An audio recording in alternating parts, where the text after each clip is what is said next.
بسم اللہ الرحمن الرحیم۔ السلام علیکم ورحمۃ اللہ وبرکاتہ۔ ہر مسلمان پر عقائد سے متعلق علم حاصل کرنا فرض ہے۔ اعلیٰ حضرت امام اہل سنت رحمۃ اللہ تعالی علیہ کی کتاب اعتقاد الاحباب، جو عوام میں 10 عقیدے کے نام سے مشہور ہے، اس کتاب سے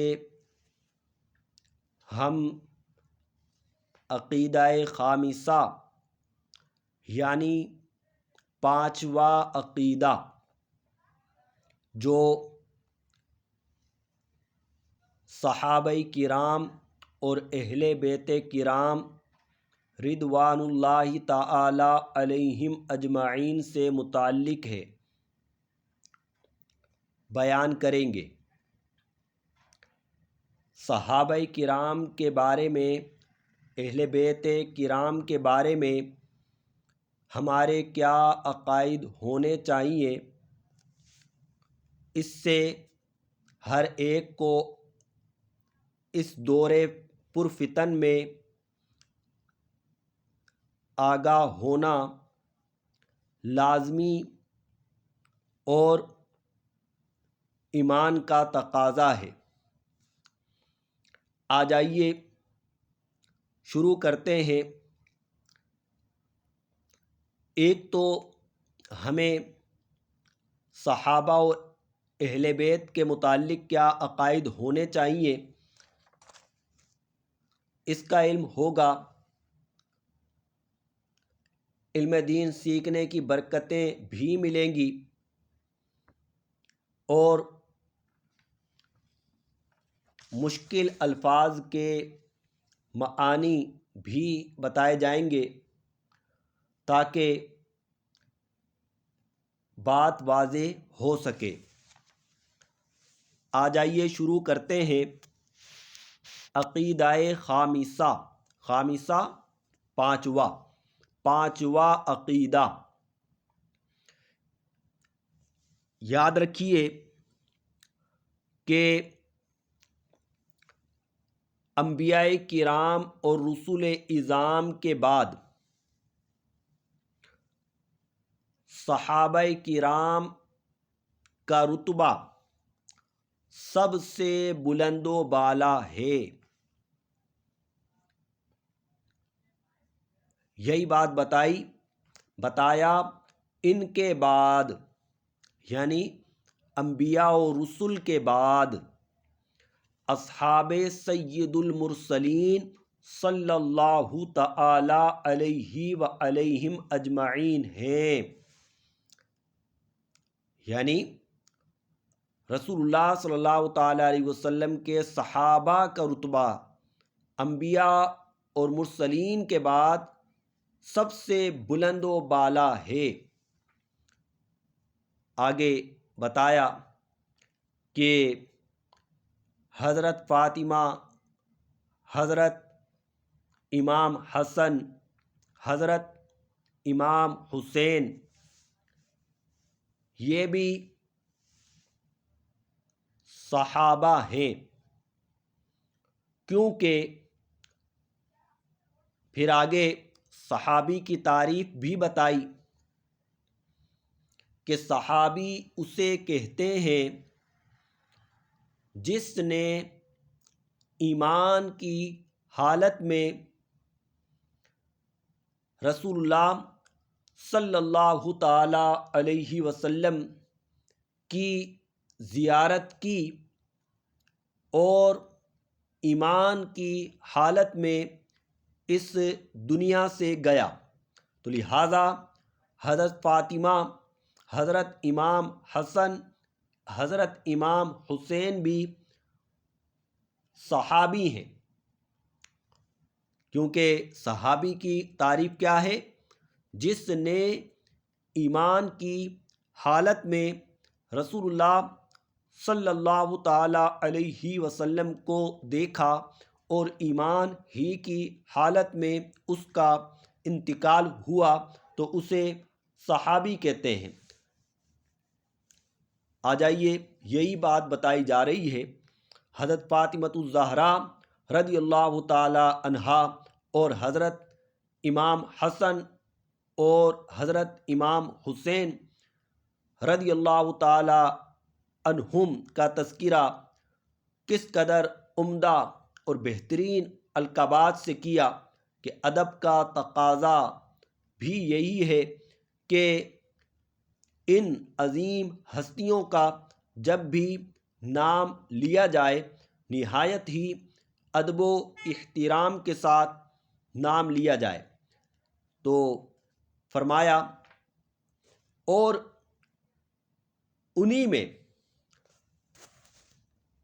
حضرت بطول جگر پارائے رسول خاتون جہاں بانوائے جناں سیدۃ النساء فاطمہ زہرا اور اس دو جہاں کی آقا زادی کے دونوں شہزادے، عرش کی آنکھ کے دونوں تارے، چرخ سیادت کے مہ پارے، باغ تطہیر کے پیارے پھول، دونوں قرۃ العین رسول، امامین کریمین، سعیدین شہیدین، تقیین نقیین، نیرین طاہرین، ابو محمد حسن اور ابو عبداللہ حسین اور تمام مادران امت، یعنی امت کی مائیں، بانوان رسالت یعنی حضور علیہ الصلاۃ والسلام کی ازواج، یعنی صحابیت میں یہ بھی شامل ہیں۔ نبی علیہ الصلاۃ والسلام کی ازواج مطہرات یعنی ہم ایمان والوں کی مائیں بھی صحابیت میں شامل ہیں۔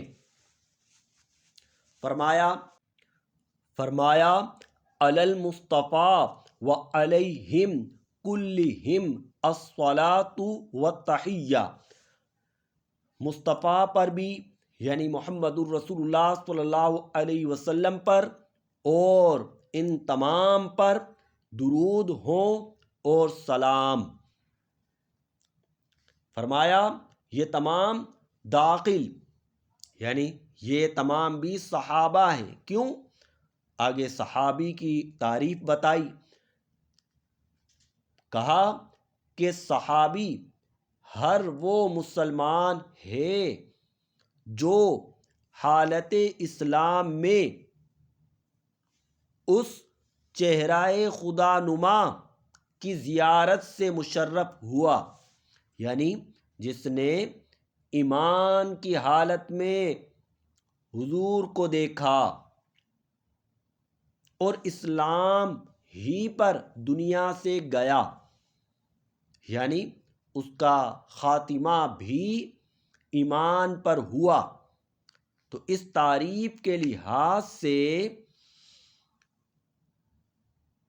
حضرت فاطمہ، حضرت امام حسن، حضرت امام حسین اور امہات المؤمنین ازواج مطہرات بھی صحابیت میں شامل ہیں۔ آگے فرمایا ان کی قدر و منزلت وہی خوب جانتا ہے جو سید المرسلین صلی اللہ تعالی علیہ وسلم کی عزت و رفعت سے آگاہ ہے،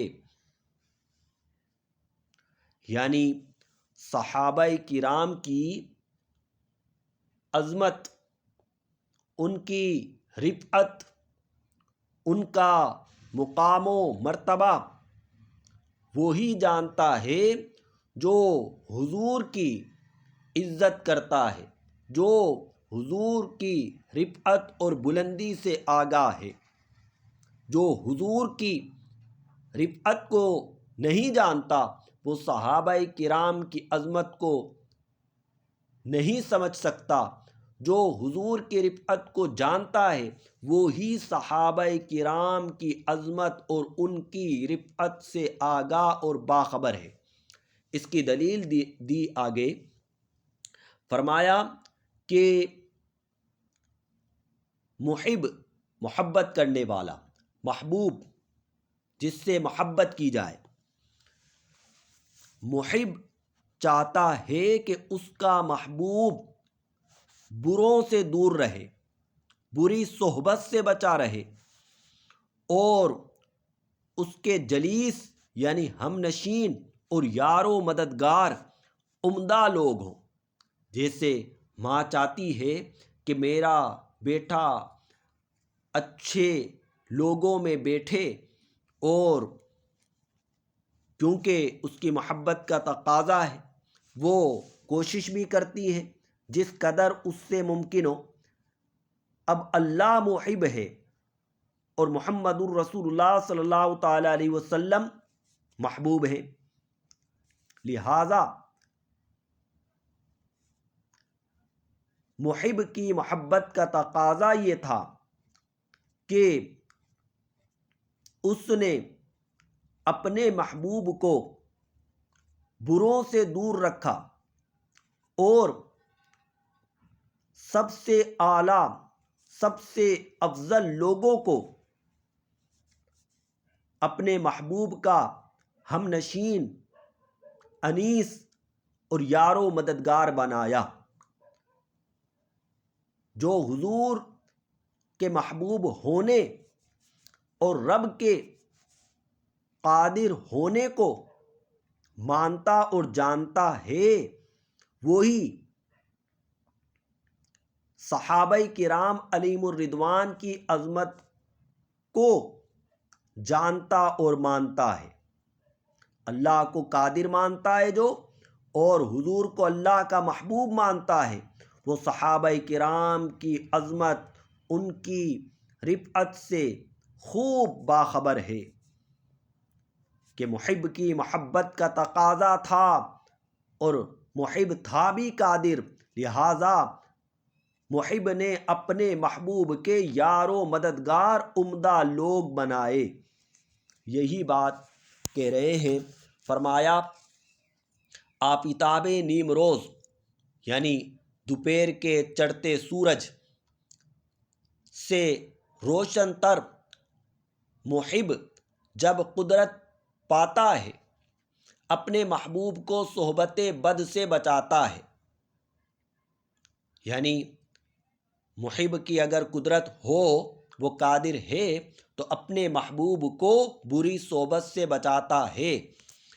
حق تعالی قادر مطلق اور رسول اللہ صلی اللہ علیہ وسلم اس کے محبوب و سید المحبوبین۔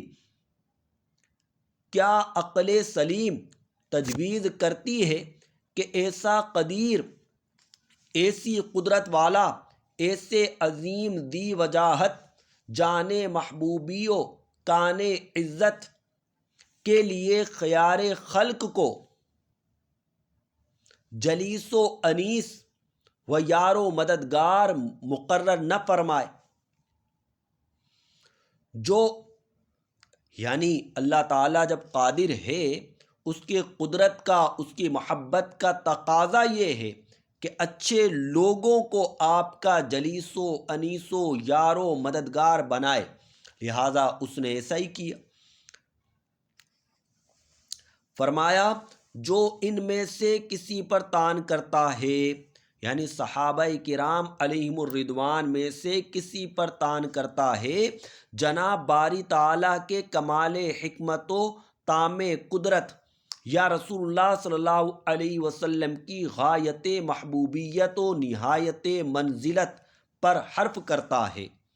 یعنی جو صحابہ کرام علیہم الرضوان پر طعن کر رہا ہے وہ در حقیقت رب تبارک و تعالی کی قدرت پر یا حضور کے محبوب ہونے پر طعن کر رہا ہے۔ یعنی دونوں باتوں میں سے ایک بات ہو سکتی ہے کہ وہ یا تو رب کو قادر نہیں مان رہا کہ اس نے اپنے محبوب کے یارو مددگار جلیس و انیس عمدہ لوگ نہ بنائے،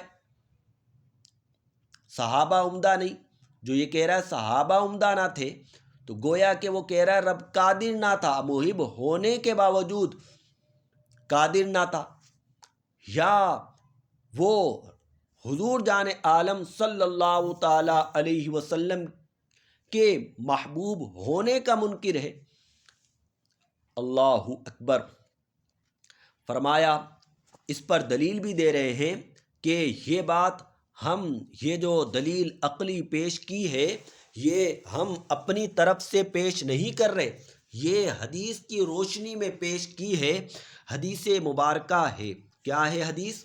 فرمایا اسی لیے سرور عالم صلی اللہ تعالی علیہ وسلم ارشاد فرماتے ہیں اللہ فی اصحابی لا تتخذوہم غرضا من بعدی فمن احبہم فبحبی احبہم ومن ابغضہم فببغضی ابغضہم ومن آذاہم فقد آذانی ومن آذانی فقد آذى اللہ ومن آذى اللہ فیوشک ان یأخذہ۔ خدا سے ڈرو، خدا سے ڈرو، میرے اصحاب کے حق میں انہیں نشانہ نہ بنا لینا۔ خدا سے ڈرو، خدا سے ڈرو، میرے اصحاب کے حق میں انہیں نشانہ نہ بنا لینا میرے بعد۔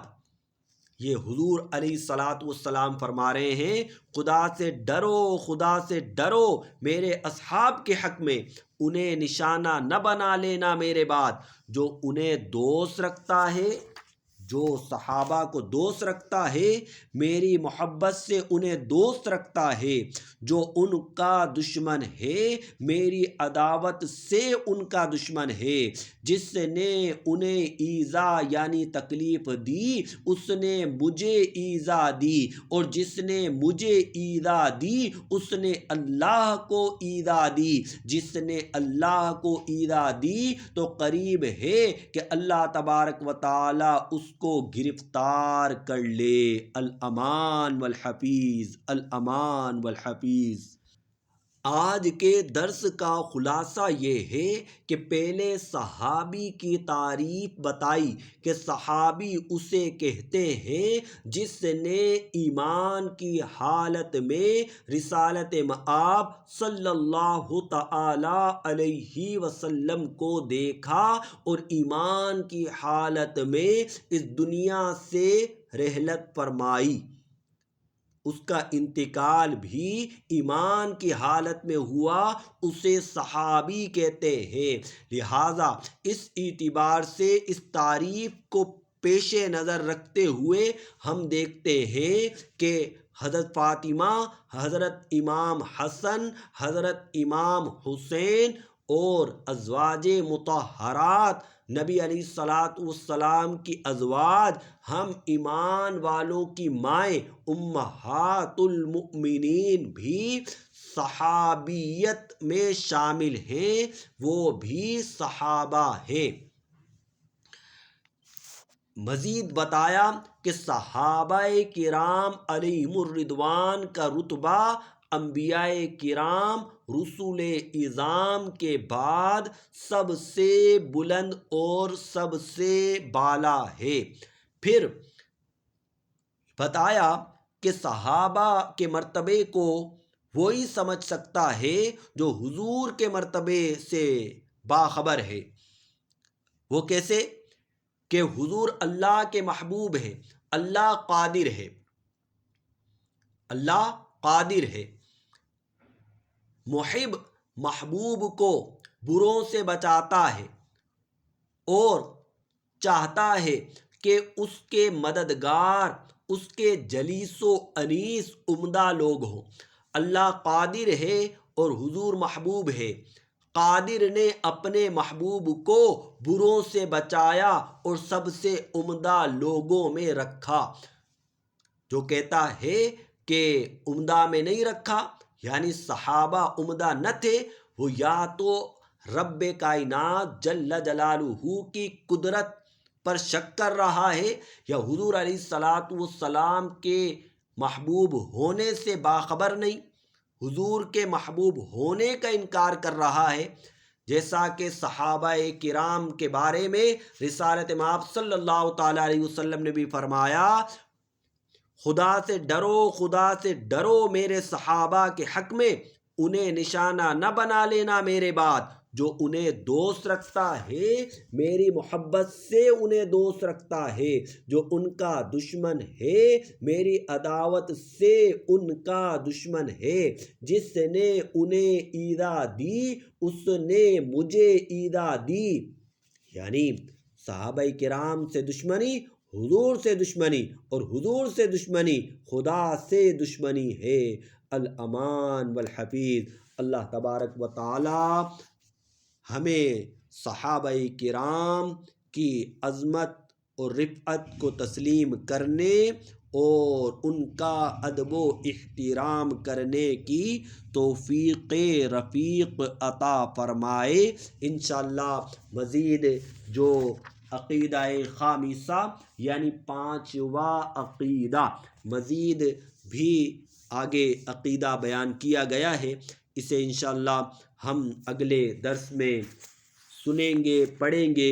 یہ رسالہ اعتقاد الاحباب فتاوی رضویہ جلد 29 میں بھی شامل کیا گیا ہے، اور علیحدہ سے بھی یہ چھپتا ہے، اور اس کو سہل کر بھی چھاپا گیا ہے۔ 10 عقیدے کے نام سے اس کو سہل کر کے، آسان کر کے شائع کیا گیا ہے۔ آپ وہ بھی نیٹ سے دیکھ سکتے ہیں، یا اسے آپ ویسے خرید سکتے ہیں۔ اللہ تبارک و تعالی ہمارا خاتمہ ایمان پر فرمائے۔ السلام علیکم ورحمۃ اللہ وبرکاتہ۔